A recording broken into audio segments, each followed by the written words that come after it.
Probably got a chrome plated 1911 and 38 Super.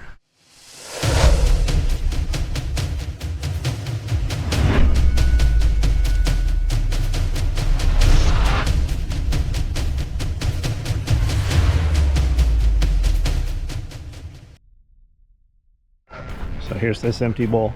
Here's this empty bowl. Now I was over in that other chicken coop messing around, so chances are good that other dog walked away and the birds are what emptied this one. Hera emptied the first one. And there's probably 12 eggs in her bowl. Here's that other dog. She didn't even want it.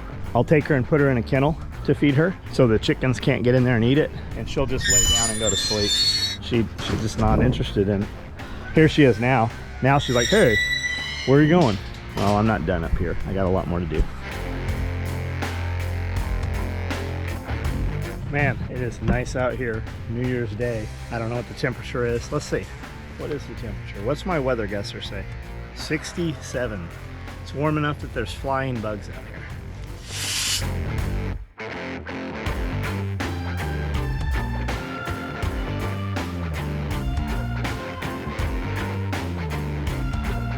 I have hog panels inside the main fenced area. There's a couple here.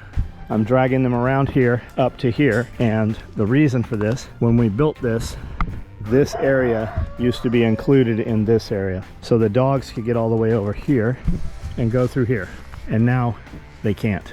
So I'm just running the hog panels across here, removing this, opening this up, so the dogs can get all the way around these pins closest to the woods here. A little more protection, hasn't been a problem, but in case. And it also will lock these animals off right here. They can get through here as they wish and be all out here. And what it's really about is containing more of the chickens so we retain more of the eggs. This stuff, whatever it is, grew up all over the place this year. Not sure what it is. It's hollow now and dead, but we pulled a bunch of it out, and some of it comes out easily, like that right there. Some of it we pulled out while it was still living and green, and we just put it in the chicken areas for the chickens to be able to eat up and kind of eat the bugs and pick the leaves and stuff off of it. And that has been a frustration frequently for me, because what it ends up doing is it sits there and it never really goes away.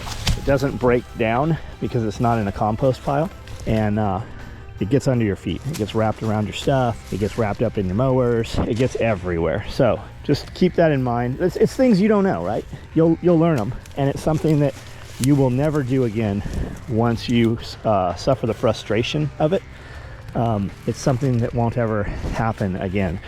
But until you experience it, and it seems like a good idea at the time, I take a lot of my grass clippings and I just put them out in the areas where the chickens are. I'll give them a mower bag when I'm mowing edges and small things. I'll give them a mower bag just kind of as a treat, and they love that grass. They eat those seeds. They poop that seed out all over, and then that seed becomes grass wherever they poop it out at. So just little things. So all I'm going to do is just take this and really just zip tie these around these. Zip ties, they'll last a year or two, the bigger zip ties we're going to use. This is very temporary because at some point we're going to redo this entire yard. We're running another fence that will include all of this out here and all of the top of the hill. And what that'll allow us to do is have a even larger outside perimeter corridor that the dogs can get every bit of 360 degrees around the property. Any place they might have human interaction. Right when you come to our property line, you will face dogs.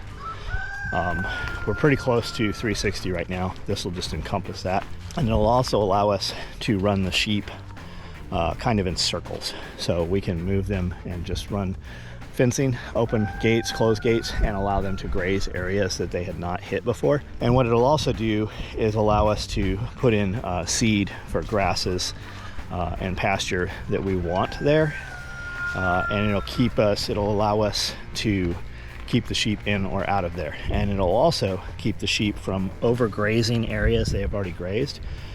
So it'll give those little areas a rest period, and also importantly keep them from eating back over that, so they're only eating the top third of the grass. So when animals are eating off the ground like that, sheep and goats and stuff, then they're eating their feces, they're working in their own manure, and that's where you have parasites come from. And when you remove that, you remove a ton of vaccination and outside inputs. So that's what's happening. There's a chicken or two in here, but all the way up there, as far as you can see, as far as I can see up there, was still inside the fencing, is a big Brahma chicken up there. Super pretty birds. All right, let's let the dogs out. I realized I didn't lock one up. I am not sure where she is, and I did have, there she is. She's not really a wanderer. Let's see how long it takes the dogs to find this. They're going right over, trying to find the sheep feed. I moved that chicken tractor, so they want to go over there and eat poop. Come on. Here's the corridor now. It's open. A little tight, but I can get a four-wheeler all the way around here. Mower will not go through here. Side by side also will not go through here. This is what I need. Right now they could go all the way here.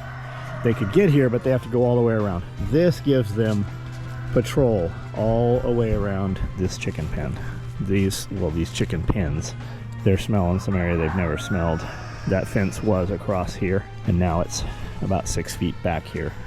So very anticlimactic, but it will be used every day. They will use this, and I will use this as well. Now I can just be heading the same direction on the four-wheeler, kick through here, and this will take us back up here. This area had not been used at all because that was simply closed off, and now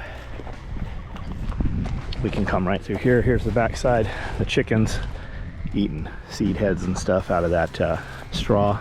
Now we can come right through here, and this is a piece of ground here that never gets used for anything because outside fence, inside fence, this was just built here as a corridor so we could get around the birds. But what this is, when we have the sheep out, this is a chute right here.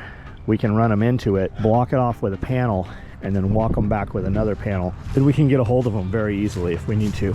We could also set up a pen out of panels and shaker feed. You know, they hear that shaking feed because we don't give it to them at all. So when they've seen it a couple of times, they know what it is and they will run to it. But this puts us up at the upper field. Right now, nothing is happening up here at the upper field. But I do need to come through here and kind of put a correct grade on this. Right now it's just kind of wherever it was set, because we wanted to get it growing, get it usable, get it running, but it's just not flat. We could put row houses here if we needed to, but it's not completely flat. I need to bring somebody in that can actually put a correct taper on this. We're kind of steep this way, and then we're high there, so the water evacuates this way. And this will all happen at the same time when we finally do this pond project. It'll all happen together. This is a berm right here, so all the water that does come off of here captures this berm, catches it and funnels it into the pond. But we're actually going to just take this whole area in here and lower it down, and we're going to do that by taking a bunch of this dirt and putting it into this pond. And you'll basically have a hill here, and it goes downhill here, and we don't do anything with this because of the hill and the angles. But what we'll do is we'll take a lot of this dirt here. There's Hera. She figured that corridor out. Here she comes. Oh boy, oh boy, oh boy, here they come. So we'll push some of that down, so there'll still be a grade. It just won't be this grade, and that'll give us a lot more usable area where we can drag chicken tractors, sheep tractors, and just rotational. We can just run a path that kind of comes up, comes back, comes up, just like so. And we can run the sheep followed by the chickens, and the chickens will eat up all the, go through the poop, they'll eat through the poop, but more importantly, the chickens will capture all that fly larva on the third day, so it'll cut the flies down, way down. And that's what we're moving towards, just a more, everything has a use, and just production of meat. And then the outside fence here, that's where we put the big swale at the top.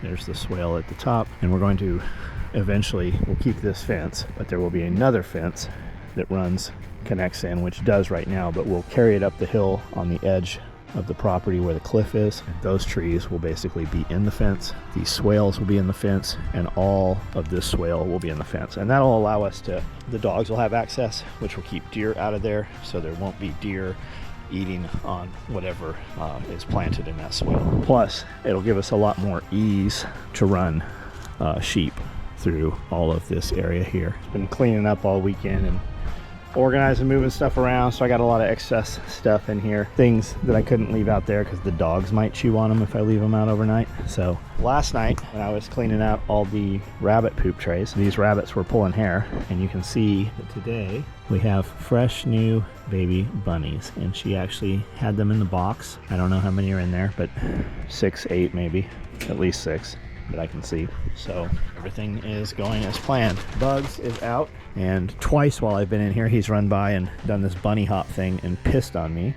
So his days are numbered again, and you can see he has something stuck to his tail, and what that is all of these rubber water bowls in here all have stickers in them. So I pull them off and just, you know, put them in my pocket. One obviously got on the ground somehow, and out of every place he could be in here, he ended up on that sticker, and it is stuck to his tail. He doesn't seem to know it. It's not affecting anything. He's still doing all the damage that he does. He rakes through all of this poop, and that's why this is high here. It's high because he roots through all this and kicks it out here. Nuisance. You're not even fun anymore. You don't even make good content. Eventually you'll see a video where we're eating chicken, but it won't be chicken. It'll be rabbit. There's a decking screw. Would have been in a tire somewhere. 5 o'clock, New Year's Day. A little bit of daylight left, not much. About done out here. Just staging feed for next week. Any place I had a low feed bag, just threw in a new one. Dump the little tailings of the other bag in there. Might jump out of here, see if we can find something to eat. I don't know if anything's open or not. We'll see. This rooster right here is having his way with the women. In the 2 minutes I've been standing here, he's mounted 2 hens. See if we can capture this. I swear, man, you point a camera at animals, they know it. And there's another rooster standing right there too. That used to be the very dominant rooster of the barnyard. He would run up and try to spur you. That one there. He hurt his foot somehow. Oh, that's, you know what? That's the one that had the twine around his foot. He is no longer the boss out here. And it wasn't twine. It was the string off of a feed bag. Ooh, here comes another rooster. That one just ran away when he came in. He must be more of a boss. That's El Jefe right there.